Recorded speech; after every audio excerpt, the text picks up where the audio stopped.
Hatimaye tena tukiwa bomba, tukiwa sawa zaidi. Hii hapa sound ya Paul DJ, sound ya Mbujesoni, sound ya Kitasa, sound ya Bai. Siku hizi wananiita kaka mkubwa. Tuko na episode ya mwisho kabisa ya mzigo bomba sana hapa wa Bona Peti wa Majesty. Ndio tulikuwa kunisikiliza mechi makini zaidi toka episode ya kwanza tu hadi episode ya 28 finali kabisa ya chuma ambayo ilikuwa ni tail zaidi. Lakini pia nikushukuru mdau wangu popote pale nje na ndani mipaka Tanzania kwa support ambayo umezidi kutuonesha na kutufanya tuzidi kuisogeza tamthilia kibabe zaidi. Hii hapa inatokea pale Kitengo Online kwa 0686414059. Sisi ni Wabujesoni, kwa hiyo huku ni kama nyumbani tu. Sasa hebu tuunganishe katika final episode kabisa tamthilia bomba zaidi hapa ya Bona Peti wa Majesty. Okay.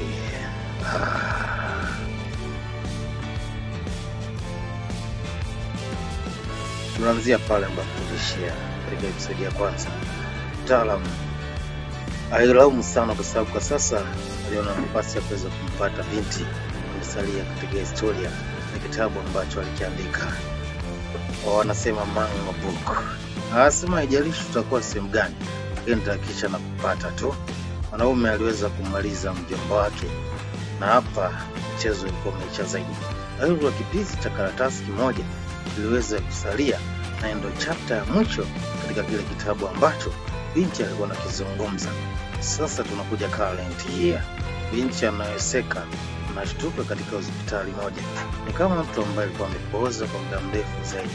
Lakini kijiangalia katika eneo lake la bega ni kwamba kuna kovu analo. Nakumbuka sasa namna mambo yalivyokuwa katika miaka 1500 kule iliyopita, sehemu ambayo ilitokea Johnson huko. Akaenda kuicheki kitabu iko sawa zaidi. Lakini pia alipata furaha sana kwa sababu kwa sasa alipata nafasi ya kuweza kukutana na baba yake. Hivyo mshua alimleta katika apartment moja nzuri zaidi.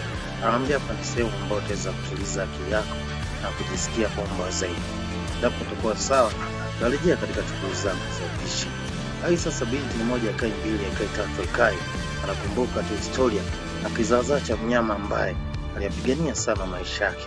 Aliambia kitu kimoja tu, haijalishi utakuwa mbali kiasi gani, amini ya kwamba mimi nitakuja nikutafute siku moja. Ni kizaazaa zaidi. Hasa aliingia katika kilaptop chake kidogo zaidi, anataka kupata taarifa za sehemu ambayo inaitwa Aruja. Wasema mwili wa mtu huyu ni kwamba uweza kupatikana, yani waze king. Anasema ina maana taarifa imebadilika, yani historia imeweza kuchange.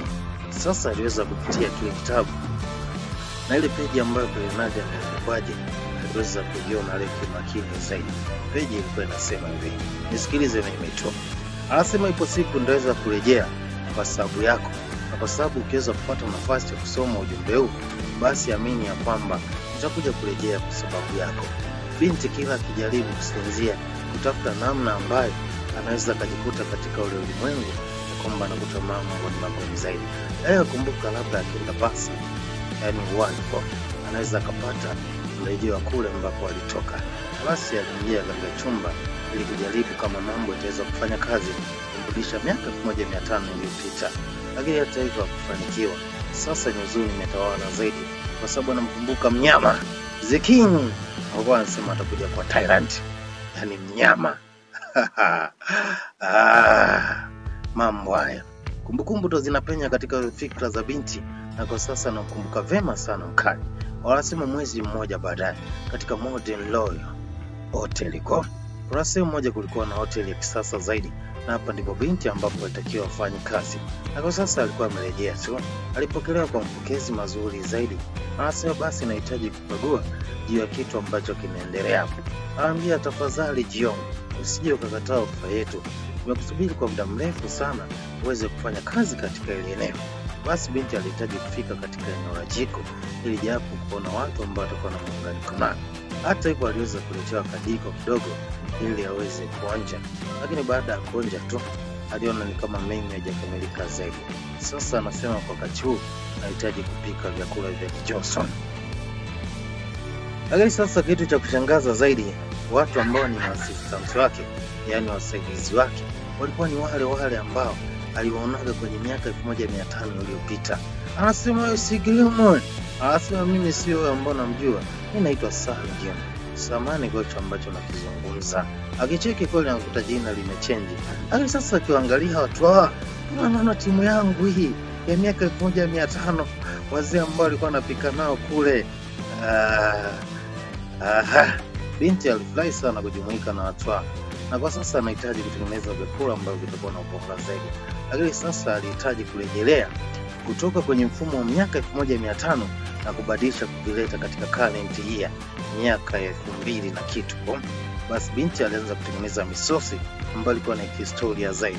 Hata hivyo watu wengi kwa wakati huu waliweza kupenda sana misosi ambayo alikuwa anaitengeneza binti. Kila mtu aliweza kumshangilia kwa kile ambacho anakifanya kwa wakati huo. Lakini pia nikiwa nazidi kusonga zaidi, kuna mnyama ambaye anaingia hapa. Huyu anafanana sana na ule mnyabumbu ambaye alikuwa anafahamika kwa jina la Sochai. Anasema kuna kitu ambacho anahitaji. Na anahitaji kumuona huyo mpishi ambaye anasema anapika vyakula vya Kijoswa. Basi alihitaji tu aweze kuletea kile ambacho anakiomba. Binti aliweza kuandaa kadi ya mtu huyo kuweza kuhitaji. Lakini hata hivyo pamoja na kuandaa vyema kupeleka diko kwa mtu huyo, kama mtu huyo alikuwa hajalizia ndio msosi ambao alikuwa na bibi. Hivyo kejeli zilikuwa nyingi sana. Sasa binti alihitaji kwenda mwenyewe kumhudumia mtu huyo. Aisa kicheki sura, anasema mbona ni songe mtupu. Binti alichoka. Watu ambao waliona miaka 1500 anaona na exist tena katika dunia yao. Anasema ni nini ambacho kinaendelea? Anasema najua uelewi nini ambacho unakimaanisha, lakini hata sijapata ladha kukipenda chakula hiki. Na mimi ndo bosi wa hapo mgawa. Hivyo ni vema uendelee kupika vyakula ambavyo vitakuwa bomba zaidi. Basi akiwa nazidi kulalamika juu ya mapishi hayo, Nyabumbu hapa the king. Mwanaume hapa kazi. Sasa umefikaje tena huko? Mambo ya Korea. Picha za time travel. Kwa hiyo tuliza akili tu tutakuunganishia mambo. Binti alipomtazama tu mtu huyo, asema hakika ni king. Asema hadi yangu hajawahi kuharibika tu juu ya kile ambacho nilikwambia ndakuja kukutafuta na tupate chakula kimoja ambacho kinaitwa sio sokora. Binti aliweza kujizuia kwa sababu alikuwa amemisi sana mtu huyo. Ni machozi ya furaha zaidi. Lakini pia nikiwa nazidi kusogezea jaramba ile hapa, naomba nikupeka utambulisho kidogo. Huyo bibi anafahamika kwa jina la Yona. Jina lake halisi zaidi ana umri wa miaka 35. Huyu mwamba ni mtoto wa 2000. Yaani huyu mwamba Liki Mchai, yeye ana miaka 25 tu. Kwa hiyo ana range karibia miaka hapo 10 tofauti zaidi. Lakini binti pia tuko naye katika picha moja inaitwa K2. Aliyekuwa na mahusiano na mtaalamu Lee Minyo. Kuna picha moja ya Lee Minyo pia ameweza kushiriki mule ndani. Inaitwa Love Sam kama sikosei. Mambo yako sawa zaidi. Basi maisha yao yalikuwa furaha sana na mfalme kwa sababu pia mtu huyo aliweza kurejea katika maisha ya miaka mbele. Leo alikuwa anapata kamsosi tu ambako aliweza kuandaa ikiwa kama ni furaha kwa upande wao. Binti alisifia sana msosi ule, lakini anasema kuna kitu kimemisi, hivyo aliingia kwa jiko kuongeza madiko zaidi. Hiyo hapo ni final kabisa episode ya mzigo bomba sana wa Bona Petrol Majesty. Na hapo ulikuwa nao umetoka episode ya kwanza tu hadi hapa 28. Sound ilikuwa ni Amgojo Sony, wananiita Falu DJ. Mimi natokea kitengo pale DC Production. Kwa 0686414059 tutatupata Wanyabumbu zaidi. Lakini sasa nikiwa nimemaliza hapa picha, na picha ambayo tunazidi kusonga nayo zaidi inakwenda kwa jina Raha. Wanasema Bandit. Hiyo imeshapanda mpaka episode ya 2 nafikiri. Leo tutapanda na episode ya 3 kama sio ya 4 ya mzigo ambao tuko nao unaitwa Multi Bandit. Hebu nikuwekea advertise hapa mbele ili uelewe nini ambacho nazungumzia.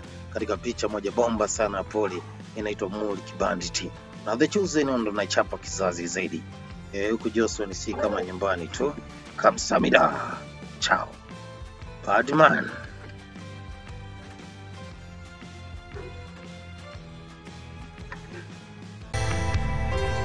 Yes. Hatimaye baada kwa advertise muda mrefu zaidi kwamba tuko na picha moja bomba zaidi, picha mpya. Yes, story safi kabisa. Hapa picha ndio DC Production inakwenda kwa jina la Kuli War. Rais akasema tu ni vita ya wabeba mizigo. Lakini sasa kumbuka saundi ni ya Mgojosoni kutoka kitengo pale na kuletea Jalamba bomba zaidi. Hii ni Johnson ya nyuma zaidi, namna watu walivyohangaika sana kipindi hicho kabla mambo hayajakaa sawa zaidi. Ni kizaazaa cha watu ambao waliishi maisha ya chini wakiwa wanafanya kazi za uhamishaji wa mizigo kutoka katika meli na kuileta nchi kavu zaidi. Bonge moja la picha, lakini pia inatokea kitengo pale, au sio? Hii hapa ni advertise, lakini sasa tuko kwenye picha kamili baada ya kupeana advertise kwa muda mrefu zaidi. Hebu tuanzie hapa.